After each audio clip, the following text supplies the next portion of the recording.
Hello, habari zenu. Jeje, unaelewa nini kuhusiana na kitunguu? Leo nataka nikupe miujiza tali sana ambayo inatokana na kitunguu. Kwa hiyo baki na mimi hapa na uweze kujifunza mambo baadhi ambayo yanatokana na kitunguu. Kama wewe ni mara yako ya kwanza unanitembelea hapa, basi karibu sana. Ni familia nzuri sana yenye utulivu, yenye upendo na yenye amani, na ni familia ambayo iko tayari kupokea mambo mbalimbali, kwa sababu hapa tuko kujifunza. Haimaanishi tunajua kila kitu, tunakuwa tukijifunza. Kwa hiyo hata wewe pia unaweza ukashare na sisi chochote kile kuhusiana na topic ambayo nimesema. Kwa hiyo usisahau kubonyeza alama ya neno subscribe ili uwe mwanafamilia. Angalia tu chini ya hii video kuna neno limeandikwa subscribe, bonyeza. Umemaliza? Sasa pia kuna comment, kwa baadaye unaweza ukauliza chochote, ukashauri ama ukachangia. Ukachangia kulingana na topic ambayo tumesema, na pia unaweza ukalike kama umependa.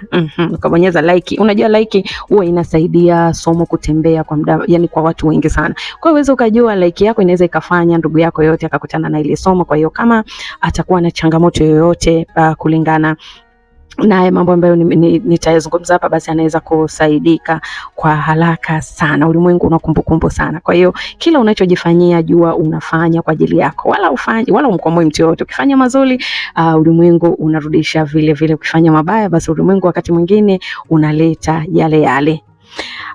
Leo nataka tusemezane kidogo kuhusiana na kitunguu. Unajua bana, kitunguu ni kiungo ambacho kinaliwa, yani na lika zote kinaliwa.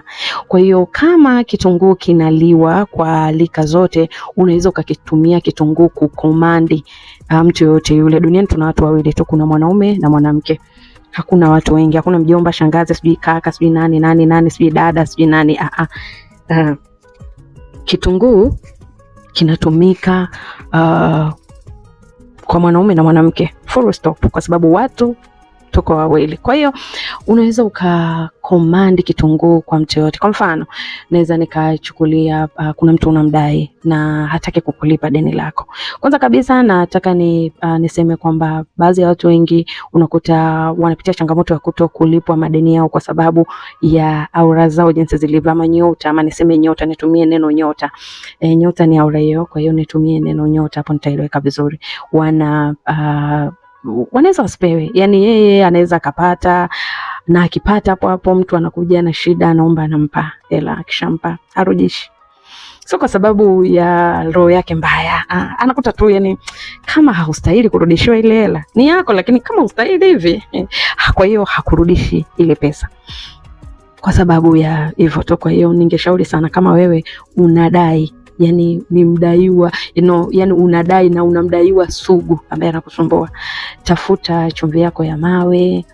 Unaweza ukaitumia yenyewe tu kuogea, ama unaweza ukatafuta hata na mchaichai, ukachemsha ule mchaichai, ukapata yale maji ya kijani, ukachukua na chumvi na ukaoga, na ukafanya manuizi yako wewe kulingana na hivyo. Kama kawaida, oga kawaida, ukimaliza chukua ndoo yako safi, weka hayo maji ya mchaichai, weka na chumvi, nuia unachotaka, oga na fanya manuizi kulingana na imani yako wewe.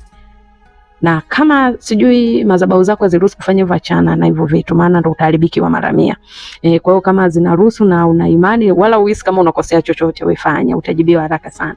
Kwa hiyo oga, ukishamaliza oga hata siku 3. Ukishamaliza kuoga hata siku 3, sasa chukua kitunguu, anza kuchoma kitunguu. Kitunguu kuna namna nyingi ya kuchoma. Unaweza ukawasha jiko kubwa kabisa hapo, ukaweka mkaa wako, ukakolea, ukakichoma kitunguu kizima kama kilivyo. Unaweza ukatupia na chumvi ya mawe hapo kwenye hilo jiko lako linavyowaka hivyo, na hicho kitunguu sema kabisa wewe fulani, kama hivi ambavyo kila utakapokula kitunguu na kama hicho vinavyolipuka, basi moyo wako ukapate kulipuka, yani usiwe na amani mpaka utakaponirudishia deni langu, naomba ukapate kunikumbuka. Lakini pia wakati unafanya manuizi yako, tafadhali unapooga, fanya manuizi pia mazuri, sio yale ya hasira sana. Yani fanya kwa utulivu. Hata unapochoma pia sema, kama kweli ulimwengu huyu mtu hajabarikiwa labda kupata hizi pesa, naomba ukapate kumbariki, ama Mwenyezi Mungu ukapate kumbariki huyu mtu akapate kupata hizo pesa, basi aweze kurudisha. Lakini kama anazo, basi anirejeshe haraka sana. Yani iko hivi, kama huyo mtu atakuwa hana pesa, basi atakupigia simu, atakupigia simu, atakuwa mpole, hata kutukana tena, hata kuvunjia heshima tena, anaweza kaongea kabisa kwa upole kwamba mimi pesa yangu nitarejesha. Umeona? Kwa hiyo jitahidi sana unafanya hivyo wakati tu unakwenda kulala, kwa sababu unapoamka asubuhi mambo yanakuwa mengi, majukumu, na niko unaweza kulifanya tu zoezi wakati wa kulala. Kwa unakichoma kile kitunguu kizima kama nilivyosema, ama kile kitunguu unaweza ukachoma majani yake, yani tunasema maganda ya nje ya kitunguu, unaweza ukayachoma hayo maganda, ukasema hivyo popote pale atakapokula chakula cha kitunguu, basi moyo wake ukawe mlaini, akapate kukumbuka ama akakose tu amani, kama ila anayo basi aniletee haraka sana. Na kama hivyo kama nilivyosema, ama unaweza ukachukua jina lake ukakata kitunguu katikati, usikikate mpaka mwisho. Sasa yani natakiwa ukate kitunguu kifunguke kama nini tunasema, kama kitabu, kama kitabu.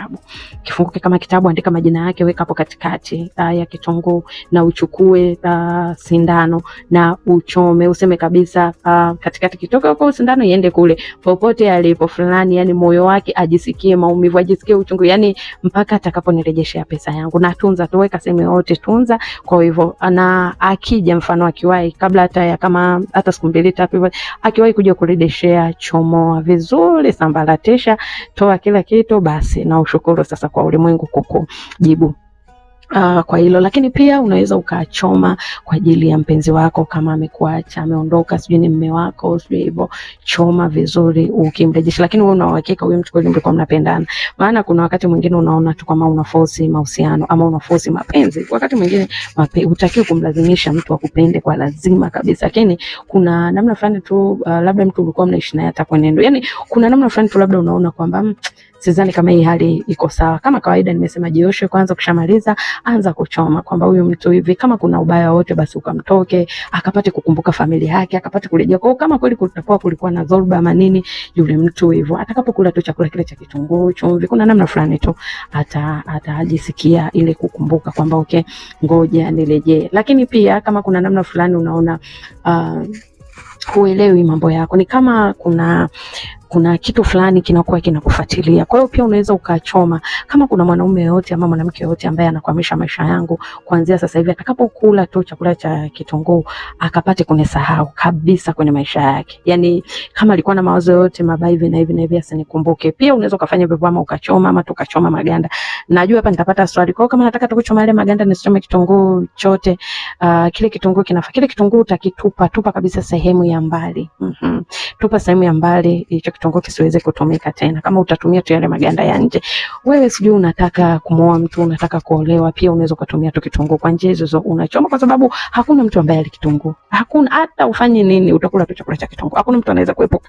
Kwa hiyo kitunguu kinasikia vizuri sana. Ila hakikwambii kwamba mimi nasikia sio kinasema jamani, mimi kila mtu ananitumia, kila mtu kinazungumza, kinakuchekea, lakini huwezi kujua.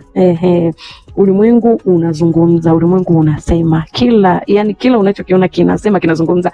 Hata hiyo nyumba yako unaoishi inazungumza, hata hicho kitanda unachokilalia kinazungumza na wewe, lakini unakuwa huelewi. Kwa hiyo ukienda nacho tu vibaya, lazima kupa majibu. Kama uniamini wewe, atakuwa na hasira kafanye kazi yoyote, utaona tu kama hiyo stuli yani unasema ngoja tu mimi kazi nifanye, yani mimi sijui, utaona tu kama hata hiyo stuli haitokuchoma. Yani kama hata teleza hapo uanguke. Unaenda kupika sijui, wewe unaenda jikoni unapika, ile mimea inakusikiliza vizuri sana.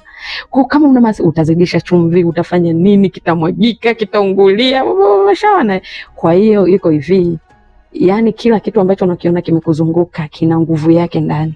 Kila unachoona wewe unakuwa tu uelewe, kinazungumza na wewe, kinasema na wewe hivyo. Yani unatakiwa uanze kujifunza vitu kama hivyo taratibu tu, kwamba okay, kumbe hivi. Kwa hiyo kwa leo niishie hapa, na imani utakuwa umejifunza vitu baadhi kuhusiana na kitunguu.